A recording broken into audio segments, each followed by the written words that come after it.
everyone. I am Reena Kumari, Assistant Professor English, Government Girls College, Para. Our today's e-lecture for Class BA Part 3rd. This lecture contains the poem The Wild Swans at Kule, written by William Butler Yeats. Dear students, as we have discussed previous that this poem contains 3 videos. Okay? हमने पहले भी discuss किया था कि ये poem जो है वो 3 वीडियोस के अंदर है। फर्स्ट वीडियो में हमने टेक्स्ट पढ़ा, दूसरे वीडियो में हमने इसका डेवलपमेंट ऑफ द थॉट और एक्सप्लेनेशन देखा, और ये हमारी थर्ड वीडियो इस पोएम से रिगार्डिंग। और आज इसमें हम पढ़ेंगे critical appreciation of the poem the wild swan at Coole. और जब आप कभी एग्जामिनेशन में बैठते हैं तो वहाँ इस टाइप से क्वेश्चन दिखाई देता है, जैसे write critical appreciation of the poem the wild swans at Coole and let's start the answer of our poem. मैं पहले भी आप सबको कह चुकी हूँ कि जैसे ही ये पीडीएफ आपके व्हाट्सएप ग्रुप पे शेयर होता है तो सबसे पहले कॉपी में नोट कर लें और उसके बाद ही आप वीडियो में साथ में उसको पढ़ते रहें और यहाँ पे देखते रहें, ठीक। Then the answer of our question, critical note on the poem. सबसे पहला पॉइंट है इसमें introduction. The poem the wild swans at Coole was composed about 1990. Poet visited the park at Kule, and these was a pool in the park. Sorry, there. यहाँ पे हम पढ़ेंगे there. There was a pool in the park. और उस park में, park का नाम है कूले, कूले नाम का पार्क है जिसमें कूले नाम की जगह है जहाँ एक पार्क है और उसमें एक पूल भी है, तालाब भी है। लेक भी हो सकता है, पूल भी हो सकता है। And there he visited 59 swans for last 15 years at the lake और pool। और वहां पे जो पोएट है वो ऑलमोस्ट 19 ईयर्स से 59 स्वान को देख रहा है। These days Yeats was studying Wordsworth, so the poem betrays the influence of Wordsworth। और उन दिनों पोएट जो है वर्ड्सवर्थ को पढ़ रहा था, तो इसलिए इस पोएम में जब हम नेचुरल सीन को डिपिक्शन देखते हैं तो वर्ड्सवर्थ का प्रभाव हमें साफ तौर से नजर आता है। लेकिन but the model of the poem is not Wordsworthian. लेकिन जो पोएम का मॉडल है वो वर्ड्सवर्थेरियन नहीं है। पोएम का थीम अलग है, पोएम का बैकग्राउंड अलग है। That time was wars, deaths and many external events। जिस समय ये पोएम लिखी गई 1919 फर्स्ट वर्ल्ड वॉर का टाइम था, वो वार, डेथ्स और मेनी एक्सटर्नल इवेंट्स का टाइम था। But Yeats was unaffected by the external events and wars. लेकिन जैसा हम इस पोएम को पढ़ने के बाद जान पाते हैं कि ईट्स जो है वो अनअफेक्टेड था इन सभी एक्सटर्नल इवेंट्स से। And in this poem, Yeats remembers the beautiful natural landscapes at कूले। और बहुत ब्यूटीफुली उन्होंने कूले के जो लैंडस्केप्स हैं, जो नेचुरल सीन्स हैं, उनको दिखाया है। और ये second point, this is the second point of our critical appreciation of this poem, symbolism of the swans. Second point हम लिख सकते हैं symbolism of the swans. Swans को किस तरीके से एज ए सिंबल पोएम में यूज किया है। This poem contains many implications। implications means symbols which are associated with the swans। इस पोएम में कई सारे सिंबल हैं जो स्वान से एसोसिएटेड हैं। We can see that swans became one of the favorite symbols in the later poetry of Yeats। और हम ये भी देख पाते हैं कि स्वान जो है वो ईट्स की लेटर पोएट्री का बहुत फेवरेट सिंबल बन गया था। And these implications of the swans as follows. और स्वान्स के लिए किस किस तरीके के इम्प्लीकेशन सिंबल का यूज किया है वो हम निम्न प्रकार से देखते हैं। पहला, स्वान को कैसे सिंबलाइज किया है। Swan as a symbol of immortal soul, एक इमोर्टल सोल के रूप में यहाँ पे प्रतीकात्मक रूप से सिंबल के रूप में लिया है। दूसरा, swans stand for life force. दूसरा सिंबल किस रूप में यहाँ पे पोएट ने डिपिक्ट किया है? लाइफ फोर्स के रूप में। और तीसरा symbol swans stand for the union of time and timeless. Time and timeless को यूनाइट करते हुए ऐसा symbol third. And fourth symbol the swan stand for inspiration. Inspiration किस तरह से कि हम स्वान से इंस्पिरेशन ले सकते हैं।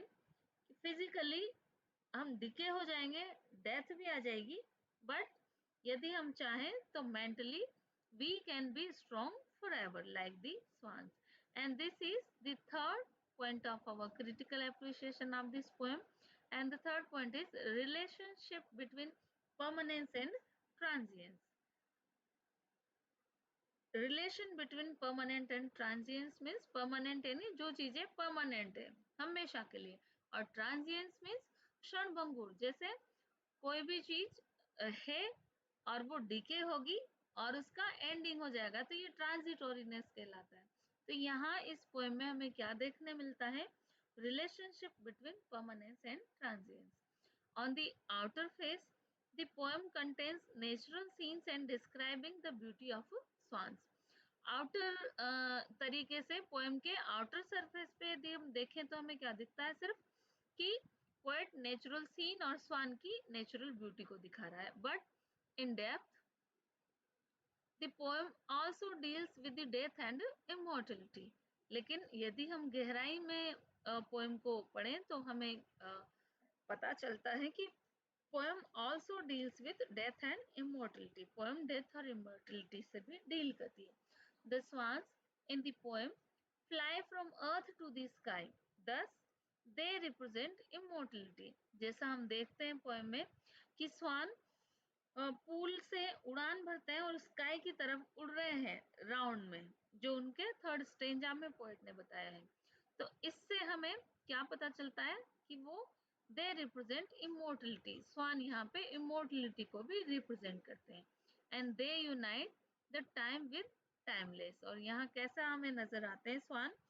टाइम और टाइमलेस को जोड़ते हुए, टेम्पोरल और इटर्नल को एक साथ मिलाते हुए। टेम्पोरल में जो एक दिन खत्म हो जाएगा जो अर्थ के ऊपर, एंड इटर्नल मीन्स एवरलास्टिंग, जो चीजें रहने वाली। तो टेम्पोरल और एवरलास्टिंग इटर्निटी को मिक्स करते हुए नजर आते हैं। Means they unite transience to the permanence. और उनके एक्टिविटीज से यदि हम डेप्थ में जाएं तो हमें पता चलता है कि स्वान को यहाँ पे रिप्रेजेंट किया है पोएट ने एक ट्रांजिएंस और परमानेंस को यूनाइट करते हुए। Swans are symbolic of the life force. Second क्या कहा? सिंबल कैसे उसका यूज किया है? लाइफ फोर्स के रूप में। And unity of transitoriness with the permanence. They are also the source of poetic inspiration और इमेजिनेशन। और लास्ट जो सिंबल यूज किया है स्वान्स के लिए वो क्या है कि स्वान्स को यहाँ ऐसे रिप्रेजेंट किया है as a source of poetic inspiration, एक काव्यात्मक प्रेरणा के रूप में, कि स्वान को देख के पोएट को ऐसी इंस्पिरेशन मिली कि उसने उन्हीं 59 स्वान्स के ऊपर इतनी काफी इंटरेस्टिंग पोएम लिख दी। तो एक तरह से यहाँ पे स्वान को एक सिंबल दिया है सोर्स ऑफ पोएटिक इंस्पिरेशन का। And in the starting of the poem the poet says swans are vigorous and powerful. जैसा ओपनिंग लाइन में वो कहता है कि स्वान कैसे है? विगोरस एंड पावरफुल है। And in the last stanza the poets call them mysterious and powerful, mysterious and beautiful creature. तो फर्स्ट में तो वो उनकी ब्यूटी को डिपिक्ट करता है और फर्स्ट स्टेंजा में ओपनिंग लाइंस में कहता है कि they are so powerful and vigorous, और लास्ट स्टेंजा में वो उन्हीं को ही बहुत मिस्टीरियस और बहुत ब्रिलियंट क्रिएचर बताता है। According to the professor Jasbir Jain जो है उन्होंने लिखा है, he points out that the third stanza of the poem is the central stanza of poem। की थर्ड स्टेंजा जो है वो सेंट्रल स्टेंजा है, because it is concern with the poets response. इसमें पोएट का रेस्पॉन्स नजर आता है, इसमें पोएम का बैकग्राउंड नजर आता है। जब उन थर्ड स्टेंजा में वो कहता है माई हार्ट इज सोर, यानी यहाँ पे उसका फ्रस्ट्रेशन लव जो है वो रिफ्लेक्ट होता है। तो ये एक तरह से सेंट्रल स्टेंजा है और इसमें पोएट्री का इस पोएम का बैकग्राउंड हम देख सकते हैं। In this stanza There is real contrast between the happy world of the swans and a lot of change in the poet's life. यहाँ थर्ड स्टेंजा में हमें पता चलता है कि कंट्रास्ट किन किन के बीच। एक तरफ तो कौन है, स्वान है जो इतने विगोरस इतने पावरफुल हैं आफ्टर 19 इयर्स, और दूसरी तरफ पोएट्स की लाइफ है, पोएट का हार्ट है जो पूरी तरह से चेंज हो चुकी है उसकी लाइफ इन 19 इयर्स में, न जाने कितना बदल चुका है पोएट्स का लाइफ और उसका heart. And he says my heart is grow old, and his heart is growing old, but swans are still vigorous and powerful. And this is the central stanza of this poem, the stanza third. In this stanza, poet gives a contrast between the swans and himself. And this is the fourth point of our answer. Structure of the poem. Okay. What is the structure of the poem? So, let's have a start. The poem has 5 stanzas. First stanza describes the beauty of autumn season. हमारी poem 5 stanza में divide है और first stanza में autumn beauty season की जो सुंदर जो natural scenery है उसका पोएट ने वर्णन किया है। And the beauty of month of the October, और कब का टाइम है, अक्टूबर का टाइम, ऑटम सीजन है। And in the second stanza, और सेकंड स्टेंजा में क्या कहा है, he says that in the lake at the कूले near the forest he sees 59 swans, और सेकंड स्टेंजा में पोएट कहता है कि उसने यहाँ 59 स्वान्स देखे हैं। एंड पोएट ऑब्जर्व्स 59 स्वान्स, 59 कैसे swan, spotless white swans continuously since 19 years, और वो पिछले 19 इयर्स से इन 59 स्वान को यही इसी जगह पे देख रहा है। And in the third stanza, और थर्ड स्टेंजा में क्या किया उसने, he compares his unhappy world with the happy world of these swans, और थर्ड स्टेंजा में उसने अपने अनहैप्पी वर्ल्ड को उन स्वान्स के हैप्पी वर्ल्ड से कंपेयर किया है। और फोर्थ स्टेंजा में क्या है देखो, in the fourth stanza the poet finds no change in swans. Fourth stanza में उसने बताया है कि स्वान के अंदर कोई चेंज नहीं है, they are still powerful and vigorous before 19 years and after today after the 19 years, and their heart will not grow old, they are they are free that they can wander where they like। और fourth stanza में उसने कहा है कि स्वान इतने powerful इतने vigorous है अभी भी कि वो जहां चाहे वहां जा सकते हैं। And the end of the poem, the poet reveals the mysterious nature of the swans, और लास्ट जो फिफ्थ स्टेंजा है उसमें पोएट ने किन के बारे में बताया है, उसने बताया है मिस्टीरियस नेचर ऑफ द स्वान, स्वान का मिस्टीरियस नेचर कैसा है। He says it is quite possible that one day when he wakes up, mysterious क्यों है स्वान, स्वान का मिस्टीरियस नेचर क्यों है, क्योंकि वो अभी भी इतने पावरफुल है कि हो सकता है किसी दिन मैं उठूं और ये स्वान यहाँ पे हो ही ना, ये किसी दूसरी जगह पे चले जाए। When he wakes up in the morning and go to the lake, he may not see them there. And they maybe go to the another lake and they will delight the another man's eyes. And the swans never be tired. क्यों? Mysterious creature क्यों है, क्योंकि वो कहीं पे भी जाने के लिए फ्री है और वो कभी भी थकेंगे नहीं, इतने पावरफुल वो है। कैसे? Not not physically, they are physically grown all, but they are, their heart is so strong and powerful, so the swan's heart never be tired, they can go elsewhere where they will they want to go. Thus the swans are symbol of the immortality and life force here. And this is the fifth point of our answer, subject matter of the poem. What is the subject matter of the poem? This poem was written in 1960, लिखी गई थी 1960 में and published हुई 1919 में, and it was the title poem of the collection of the poems published in 1990। और ये title poem थी इसी कलेक्शन का, पोएम का कलेक्शन क्या था, the wild swan at Coole, और इस द वाइल्ड स्वान एट कूले का जो टाइटल पोएम था वही ये पोएम है। And it was the time of the first world war, but it's remained unaffected by the violence of the Great World War। ये हम पहले भी डिस्कस कर चुके हैं, तो हम subject matter of the poem में इसको ज़रूर लिखेंगे, क्योंकि बैकग्राउंड ऑफ द पोएम हम तभी बता पाएंगे जब उस समय कंडीशंस क्या थे। And instead of it he depicts the natural beauty of Phule in this poem.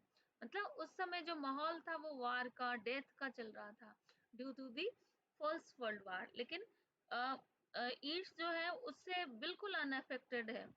इतनी वॉर की सिचुएशन होने के बावजूद उसने नेचुरल ब्यूटी को यहाँ डिपिक्ट किया है of the Kule in this poem, and beautifully he portrays the swans as a symbol of immortality and life force.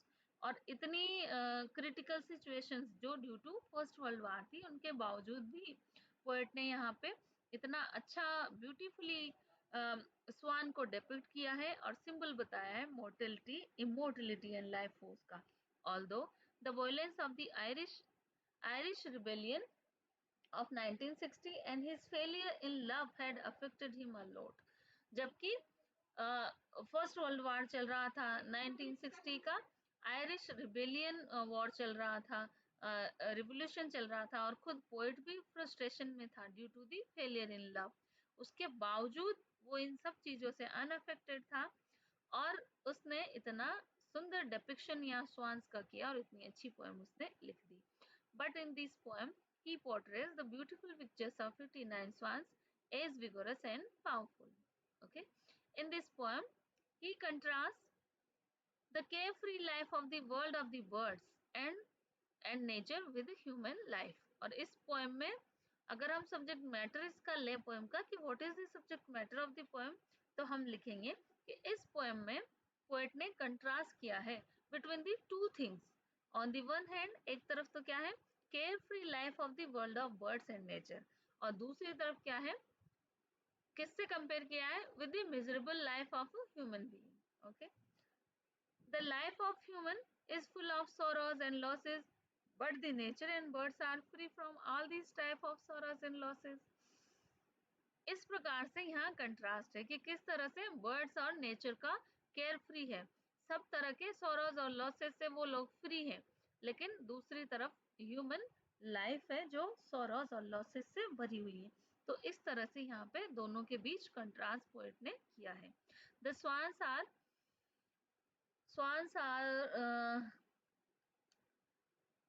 uh, swans are portrays beautiful and vigorous by their heart, and they can go one place to the other, and the swans are as adventurous as ever.